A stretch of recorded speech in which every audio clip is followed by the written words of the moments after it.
You're listening to the Comic Crusaders podcast. I am your host, Al Mega, CEO of Comic Crusaders and Undercover Capes. In this show, I'm sitting down with creators from all walks of life to talk about inspiration, process, the lessons they've learned, and a whole lot more.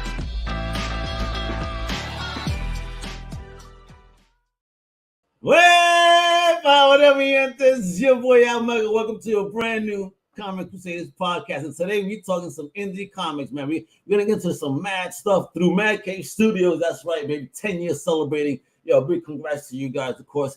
Yo, we got the creators behind a dope new book that's going to be dropping in July. Yeah, baby. It is called The Last Wardens. First up, it's a return guest. My homie's a creative director with over a decade of experience, right? He is the creator and writer of Eden Frost, and he teased us last time we had him on about this particular project, right?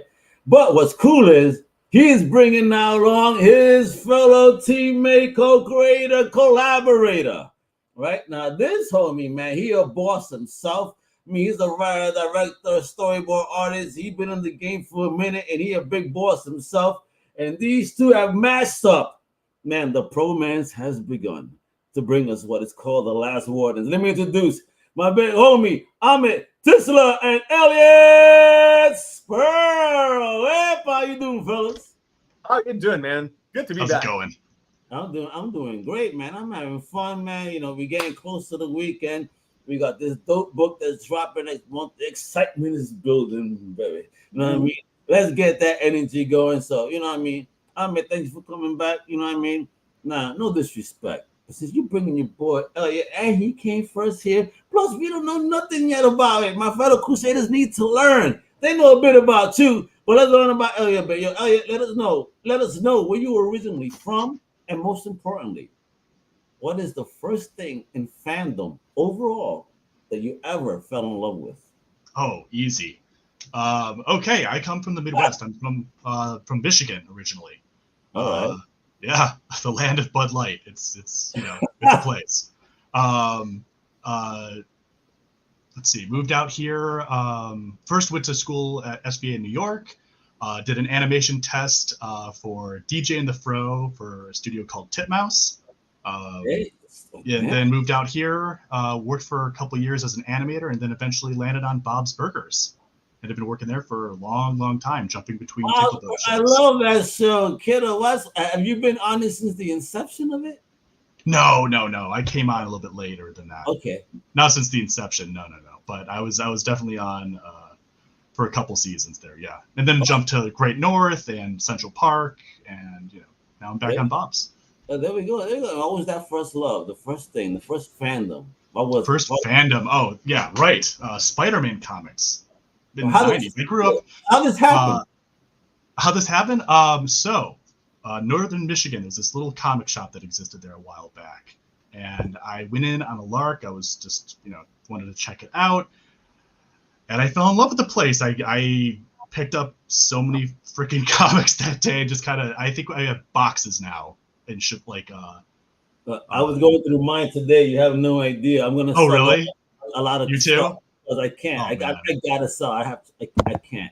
I'm not going to move again and have all this. I can't. I know, right? It's definitely a multi-person job for sure.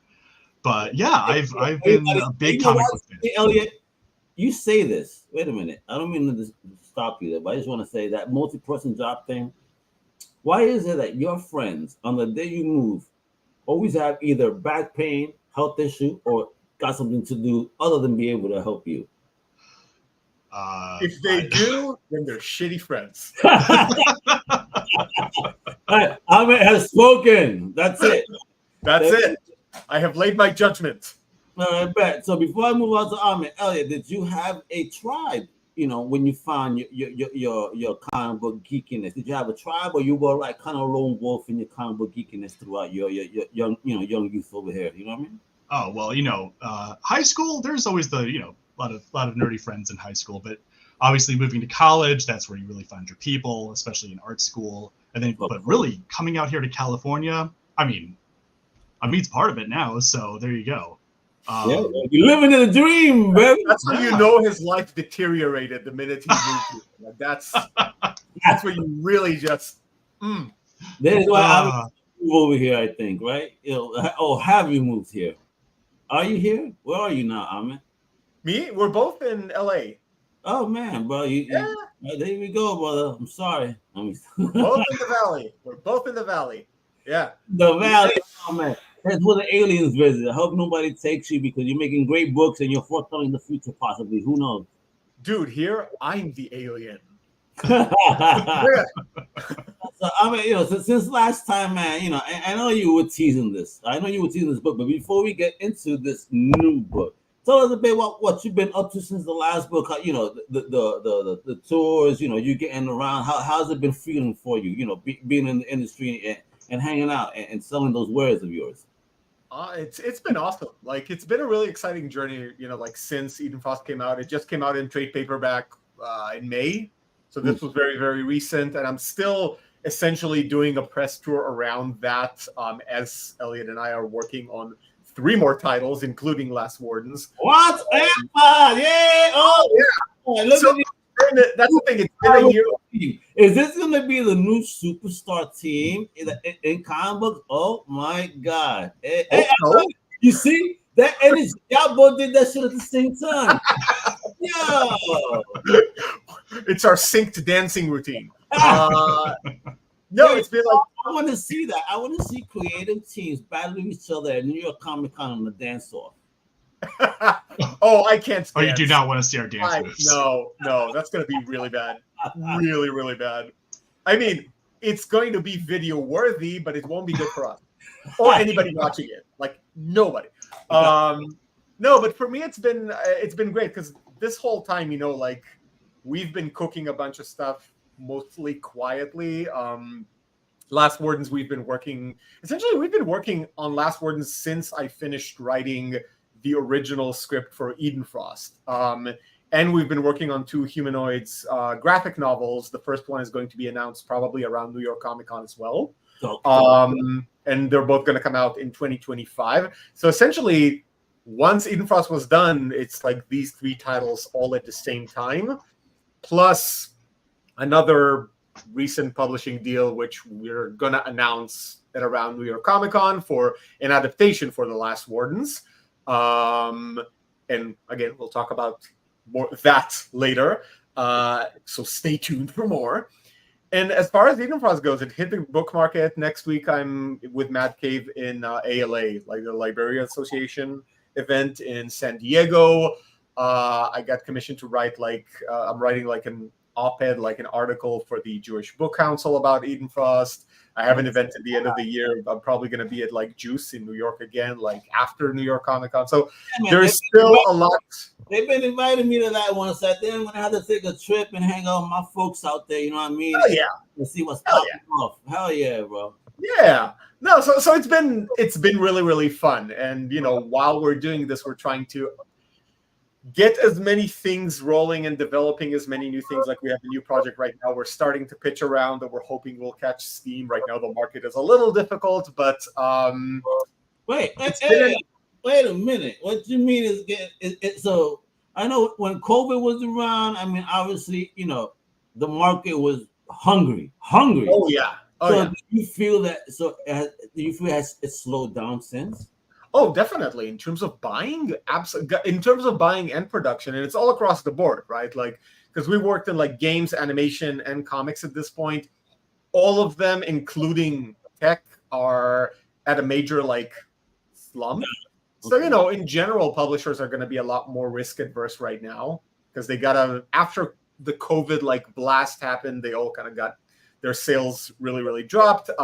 So they're going to be a little bit more cautious this year. It's probably going to pick back up, but honestly, it's just going back to normal. I think most publishers got really used to this sudden spike and went, this is forever, and it isn't because there was a sudden spike. I need to see a comic book where corporations say, "Wow, if a pandemic helps us make this much money, maybe we should just start lobbying for more pandemics." Well, yeah.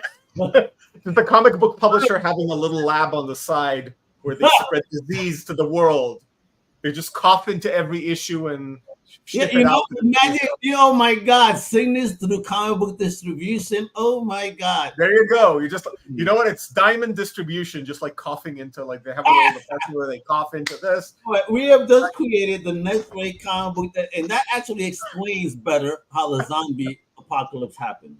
There you go. You could call it Pages and Plagues. Oh. Yo, folks, you better not take that shit. We got to trademark this shit right now. Right? Yo, I love that. Yo, bro, Elliot, see? That's how it works. There you go. Things is the shit.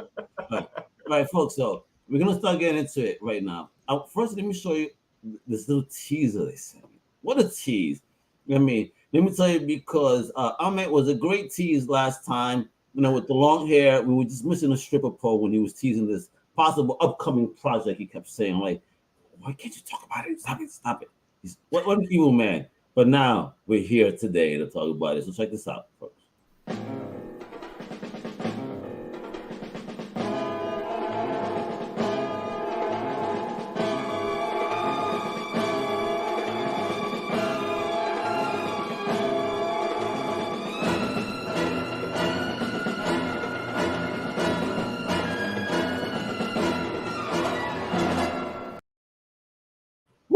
Mad Cave celebrating 10 years right now, right? And they hooked up with these boys right here to just come off with a dope comic right there. That's the website. I also have it in the links below in the show notes, folks. I make it easy for you.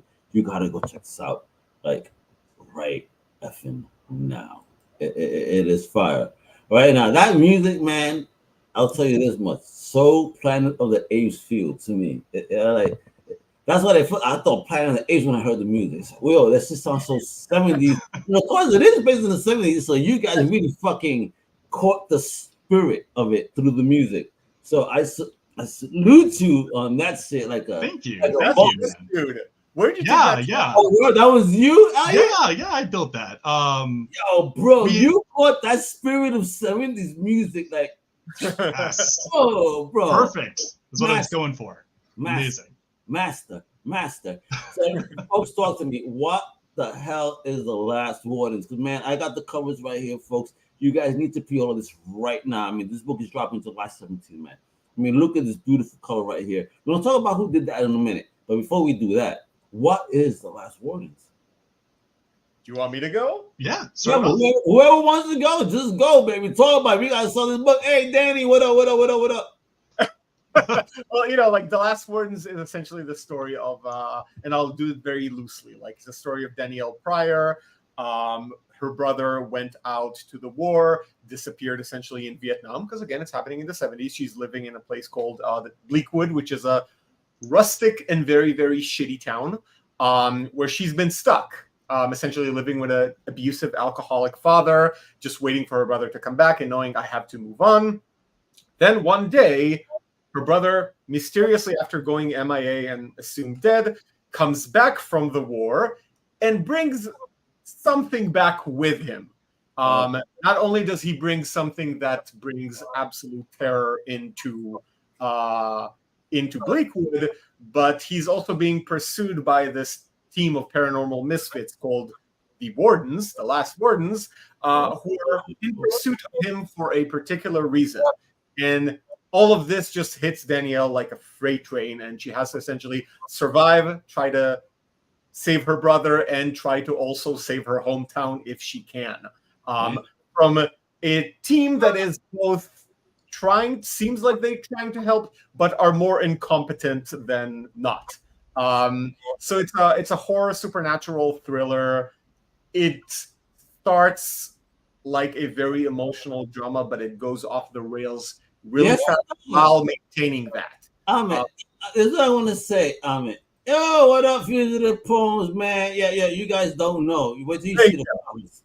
But yo, Amit, let me tell you, I'll be honest here, folks. You know, Crusaders, and I'm very transparent. I'm mega transparent. Ask me anything. I smoked a blunt right before reading this book. Oh no! So, here it is. Like you said, I'm like thought I'm reading a drama, and when that flipped, I was like, yo, in a whole other world perspective wise, I said, oh shit, these guys, yo, they just fucked me up, yo. And way too people see this. Like, yo, I was high as fuck, and I enjoyed the shit out of this book. I was like, yo, the colors, the way that things just changed out of that. Yeah. Oh, what the That's so fuck? great. Oh, yo, these are mistakes. They're masterminds. So I need to know, guys, what was the early inspiration behind the book? Oh man. So obviously with Amit, you saw in Eden Frost that he's a big history buff, obviously. So being inspired by his background and knowledge with that, and definitely was an inspiration. But for me, it was the monster designs, as you kind of got to peek at yourself. Yeah, I'm telling you, I was high. I'm like, yo, hopefully I'm having nightmares. If I do, I'm sending you an email. Oh man, I hope everyone does. That'd be great. That'd be perfect. Look at this guy. He's hoping for nightmares. What a good man. Always. But yeah, I would say in terms of inspirations, with the monsters at least, would be kind of let's see, the Kraken from the early 2000s movie called Deep Rising. If you remember that movie, that gem of a movie. And you kind of see that in some of the characters, right? And then obviously the Zoonoids from BioBooster Armored Guyver. Obviously magic items and monsters from Dungeons and Dragons.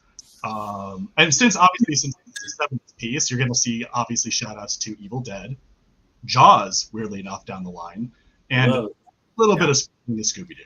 So how did this conversation start to make this story? Like, who came up with what? How did this even happen? What was the day that sparked it, the conversation? Yeah, so it's a good question because it goes way, way back. So like a lot of the projects that we're doing, they go through a lot of different iterations, right? We start developing something and it all starts from usually just a basic idea or a vision that we want to go, but we end up always putting something together as far as as far as our process goes. We'll kind of go through the entire, we identify, okay, we need a deck, we need plotting, we need presentation, we need initial designs. But no matter what we do, once we have it kind of ready and we take it out, when you go out and pitch something, it's very rare for the first version of it to just like hit and you being able to sell. That's just the nature of sales in general.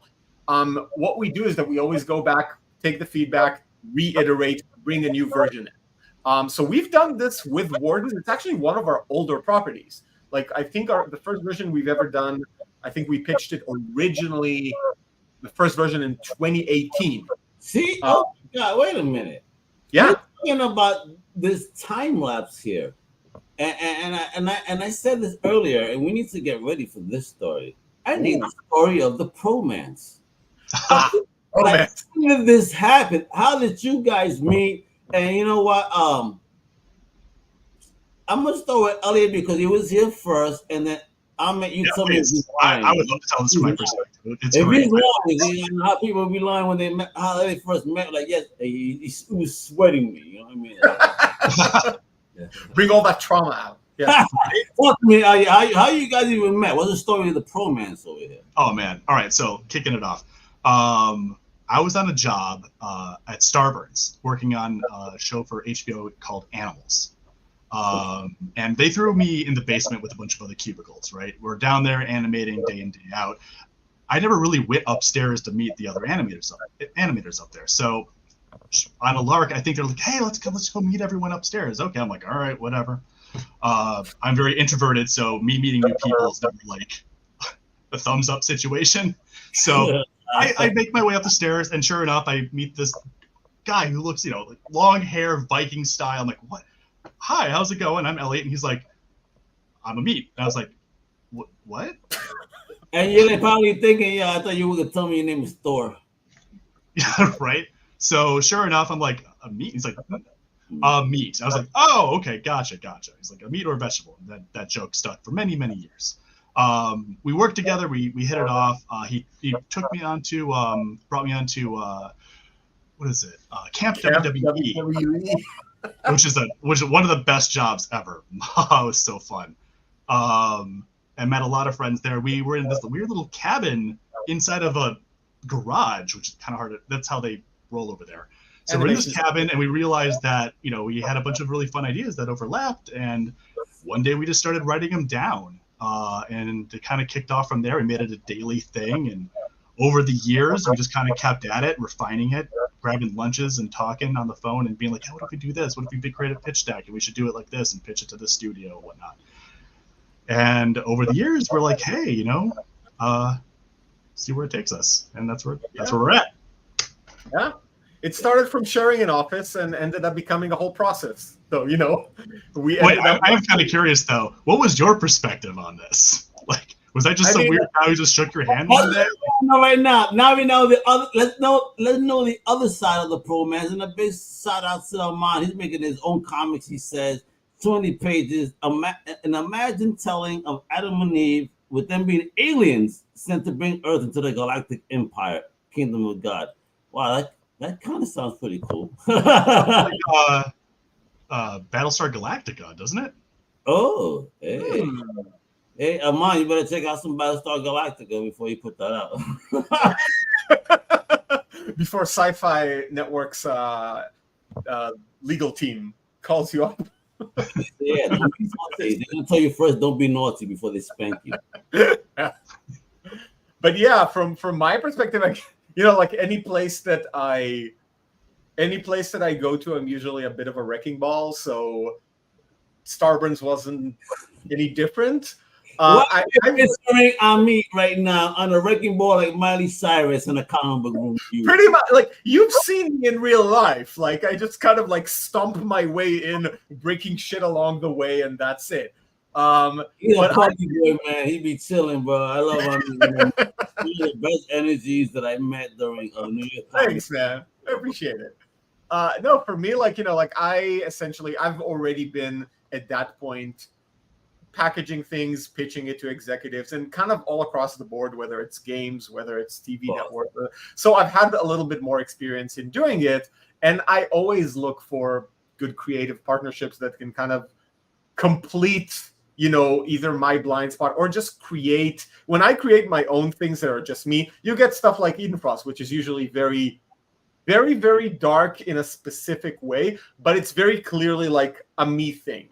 When you work with somebody else that has its own vision, you get very interesting mixed products because you get a little bit of both. So I always look for something like that to produce something that is different, that I wouldn't do on my own in the same way.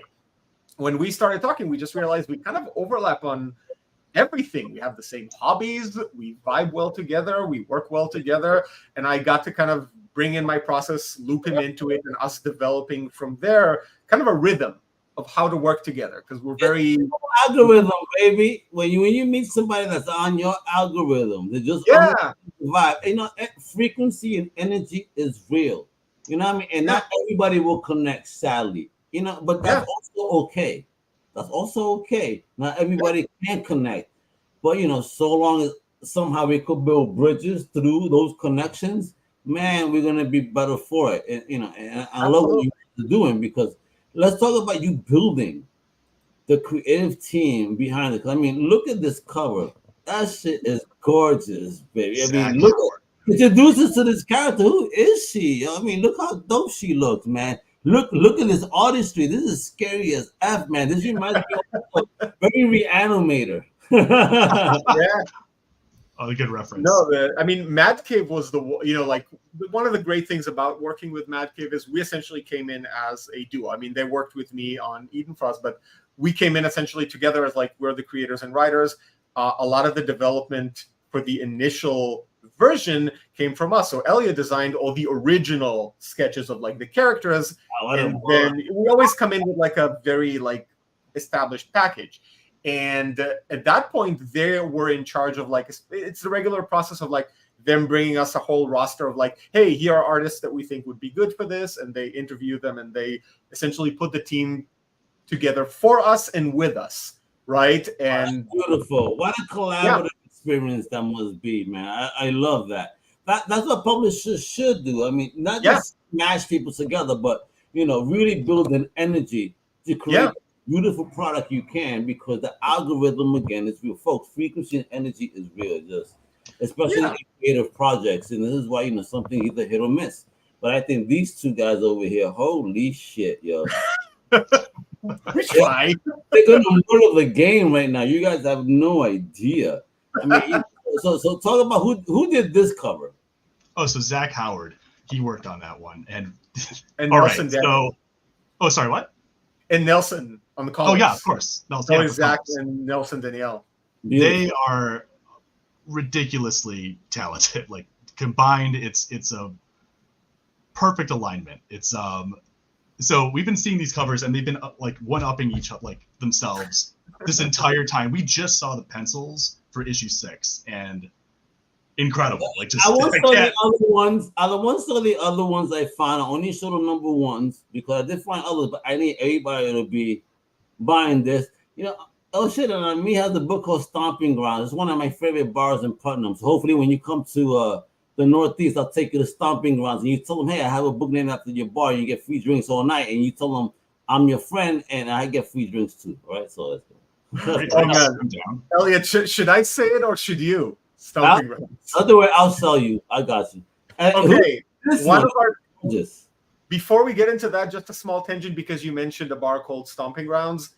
That's one of the titles we have next year with humanoids. It's one of our OGs called Stomping Grounds. So if you came up, of course, what I'm saying, before I look at you guys up, I start looking things up sometimes. I gotta say, I see this, so I gotta mention it because again, I'm very proud because again, I had you on, when you had that first project through Mad Cave when it was fire, and I got to meet you in person, and again, just to be around the energy.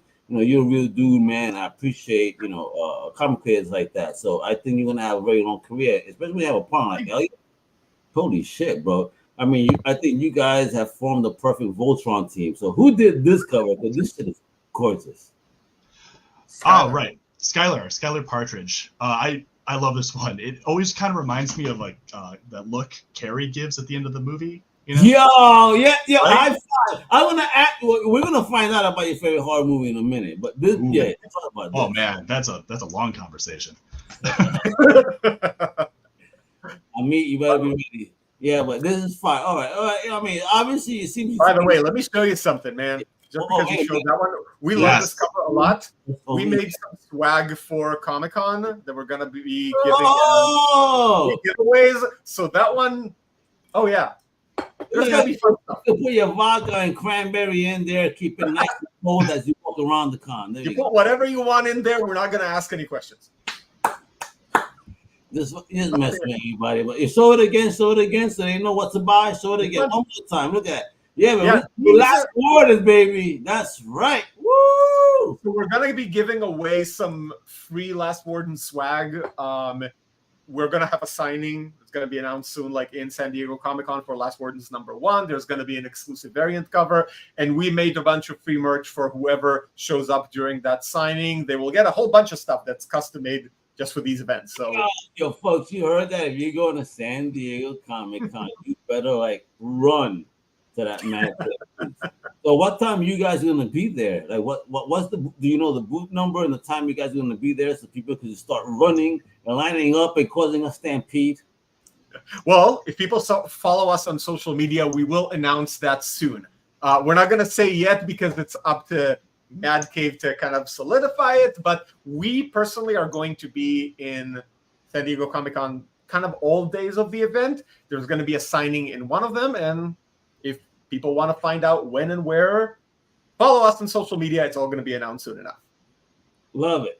This is what it is, folks. This is how we support independent comic creators that are just doing some fire drawings now. Listen, this is how you follow Amit. You can follow him on AmitTishler.com, Instagram, Amit.Tishler. And then on X, it's the Wrath of Tish. Wherever. That's all right, don't be fresh, guys. And then you can follow Elliot all over on. He got a website, baby. Look at him, he a boss. I have a website, folks. Elliot's.com. And then you can follow him on X at a frowny biscuit. Why a frowny biscuit, bro? It's an old joke, man. It's based on a line from a YouTube short called Arlnauts. where it's like they redubbed Bane, and he basically just said, "What's wrong with you? Your face looks like a frowny biscuit." I kept. It cracks me up to this day. I don't know. It's stupid. Whatever. Elliot, I promised to ask, and I gotta ask. Obviously, you have some type of horror influence here. These ideas having here. You know, you like one of my references already. What were you looking at, bro? I mean, you know, where the hell your mind at? What is your horror movie? What is the one that, no matter where it's at, it could be almost finishing? Who gives a shit? I am watching this. Okay, hands down, this is an oldie but a goodie. Return of the Living Dead. I saw that shit in the movie theaters, bro. Fuck yes. Like, I love that fucking movie. Yeah, just Yes. We are homies. Yeah, I'm gonna get you a beer at New York Comic Con just because of that. Because that is one movie I don't give a fuck where it's at. I'll sit down and watch it. Same, absolutely. It has like everything. It's like awesome budget, great effects, rubber like costumes. It's everything. It has everything you could possibly want. And it's one of the most quotable movies too. Like on top of it, like I think most of my family quotes that movie hilariously. We all say, "Let's do that." Imagine me as a very young boy seeing Linnea Quigley, walking in the cemetery the way she was walking as a young boy. What a scene to see on the big screen! Wow, right? My God. But yeah, that's all I'm gonna say about that. What about you? I mean, are you a horror fan or what? Are you a sci-fi? What's your niche? If you could pick one that you said, you're forcing me to pick one. I don't know if I can do that. I need one. I need one. If you were left on the island, I'm gonna try. The only way I kind of like a lot of genres, and they're all very nerdy stuff. But if I had to pick just one, I would probably lean on sci-fi the most, because when I think of the majority of things that I like, there are more sci-fi entries than anything else. So, and that creates essentially a lot of fusions as well. If you ask me favorite horror film, I would always say it's the first Alien movie. It's sci-fi, but it's sci-fi horror, and it's survival horror. Thank you for saying that. A lot of people don't understand. Like, my ex didn't understand that sci-fi sometimes is horror. Yeah. I mean, you tell me if it ain't scary that some alien that has an alien within its own mouth that could possibly bite your balls off or whatever it wants to bite off. You know what I mean? Like, no, I'm good. I said it's scary, and if you don't find that scary, then you're not a horror fan. Yeah, look, Alien is essentially it's a monster movie, but it's also a slasher film in a sense, right? They're all stuck on a small ship, and it's picking them off one by one. This unstoppable force. What if Michael Myers was an alien? And there we go. You know what? He's arguably close enough to being one at this point. I love it. Yeah, it's why I love these guys. I mean, Elliot, I just bossed it. So you guys, you say you guys are going to be definitely at New York Comic Con, but where else are you guys going to be? Anything else going on? Or is that the only thing that you guys got popping this year? Oh, no. We have I'm going to be in ALA next week. We're both going to be in San Diego Comic Con. We're both going to be in New York Comic Con. I'm going to be in Juice as well, end of the year. Oof. Don't know about the others yet, but we'll find out. It's a little early to plan some of the other stuff, but I'm sure more events will pop up. Oh, and we have a few signings, here in LA. We have a signing in Galaxy of Comics on the 20th. It's on the 20th of July, right after issue 1 comes out. And then again, we'll announce everything on social media as well. And there's going to be another signing here in Burbank with a store called Blast from the Past, like in end of August. So we're gonna also have like a bunch of local events, and we'll see whatever else comes up. We have no idea yet. Love it. You guys are murdering the game, man. I mean, as a creative duo, what type of advice would you give to another creative duo that's trying to work together and make some, changes and moves in the game? Elliot, you go ahead. Yeah, that's a great question. Are you talking purely on a business front, or are you talking about working and collaborating with someone else in general? In collaboration and business, like what I mean. You are on both sides, brother. All So right. I got an answer for both. That's talk perfect. about the experience and like what advice you would give to somebody just based on what you've gone through thus far. Sure. It goes back to creating iterations, not being afraid to create iterations on a property. Hands down, that's the most important thing. If you fall in love with an idea and you have the perfect characters and the perfect whatever, and the story is just, it's so perfect in your head and you just refuse to change a single thing about it, that will sink your ship faster than anything else. You have to be prepared to just let it go, adapt, change, fit the better story and where it needs to. You need to follow that process. If someone doesn't like something about it, then your perfect idea isn't perfect to begin with. So you really need to just let it go and learn to refine it and move on. So that's, on a business front, probably the most important thing that I picked up working with Amit. When it comes to collaborating, listen, work with each other, just keep it calm, keep it chill, we both have good ideas. We both try and communicate it in a way where we get it out there, and we focus on our domains a lot too. Like, obviously Amit is a masterful storyteller. And I work very and I'm well. so chill. So chill. Calm. The most chill. my heart rate. That's what matters, man. We don't want to get no high blood pressure dealing with nobody. It has to be that chillness, that vibe, that hey, man, I'm in my 40s. Like, I'm about to hit 40, and blood pressure is my life now. Hey, I'm 49. I'm about to hit 50. Don't you worry, bro. You know what I mean? How do you feel about what Elliot's saying? And can you elaborate or add to that? I mean, do you agree? Yeah, I mean, fully agree. I would say on top of it is for any duos specifically looking to work together, and this is something that I've learned from also running teams, running companies. I think two of the very fundamental things that people need to have, and again, this is purely opinion and experience from my experience, but having a structured process is extremely important. Like, I know everybody likes to have a very we're just gonna figure it out, slap things together. But if you want to be efficient, if you want to do this professionally, if you want to be prolific, you have to have a certain rhythm and you have to develop a certain structured process that you go through every single time. Because once you have that, you will get better, you will get faster, you will iterate on it, and you'll start seeing other opportunities. So just having a less fuzzy, kind of loosey-goosey process will help a lot, because you'll also be able to present as more professional, to work as more professional, and offer better services to whoever, publisher or buyer you team up with. So that's one. I would say the other one, and it's tied to also just internal operations. Again, I worked in software as well, so the same logic that I kind of took from there, I like applying everywhere. But having domain expertise, meaning when you partner up with somebody else, there are their strengths, there are your strengths, and vice versa when it comes to weaknesses. That's really important to identify and to really leverage, because you have to have a certain, let's say, division of labor.